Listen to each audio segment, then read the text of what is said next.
That road has some kind of magic to it, you know, that has linked a lot of people together for a long time.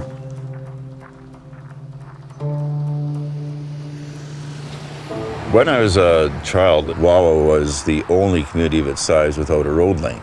And it was isolated in the sense that you got out very seldom. It was not a matter of being able to let's go for a drive someplace. It was something you had to plan for. At the time the highway was going through, I was 10, 11, 12 years old. We reenacted what we saw out on the highway being built in our own backyards and the sand pits around town, and we built the Trans-Canada Highway many times in our backyards. When the federal government passed the Trans-Canada Highway Act, there's certainly for the people of Wawa and people in Sault Ste. Marie, they started to lobby very heavily, wanted to pressure to have the route come on the Lakeshore route. But again, the problem was economics. The government of the day didn't feel that they had the financial means provincially to build along the Lakeshore route, and they were contemplating an inland route, which meant following the CPR line basically and bypassing the North Shore of Lake Superior. They felt the engineering did not exist to get them past the hard Precambrian shield rocks along the North Shore.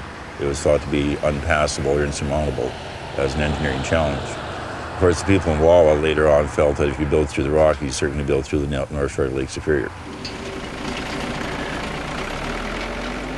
The REVA, the community, along with representatives from St. Marie, were called to a meeting in Toronto. And it was at this point in the time the federal government had decided to provide additional support. And quite literally, they were sitting at a meeting and the map was rolled out where they were told, here is your highway. So the survey construction work started immediately. So it took from 1953 to 1957.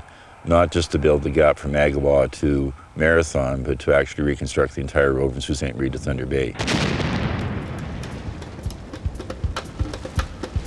The opening of the Trans-Canada through the Lake Superior section, which was the last gap, is actually physically the only gap left in the Trans-Canada highway system that had never been built. In other words, every place else in the country there was a road link of some sort. So the section between Agawa and between Marathon, there had never been a highway at any point in time, so that's why it was always referred to as the last gap in the Trans-Canada.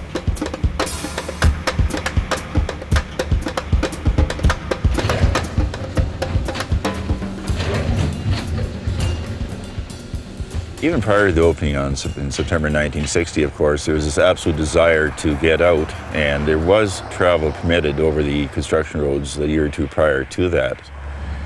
Hockey being very important to small town Northern Ontario at that point in time, were quite interested in the NHL playoffs. So when the opportunity was there in 1959 to travel west to Marathon, where there was a TV signal, we traveled with our parents by car over the construction road. And one particular stretch was where there was no bridge constructed at White Lake. So in the wintertime, they constructed an ice road. That means plowed the snow off the lake in the wintertime, and we traveled across that to get one side of the lake to the other to travel to see a hockey game. So that was my first experience, and it was quite an exciting thing to do. The problem was a construction road, and it got bad enough that they actually gated the highway, and you had to have a permit to pass on the thing because of the traffic that was already building prior to the opening. Of course, once the highway opened officially and the gates were down, the traffic increased immensely. Just local people with this absolute desire to go someplace else occurred, and literally 800 cars were sold in 1 year in this town of about 4,000. Once we realized that it was our way to the outside world, we took advantage of it as much as our parents did.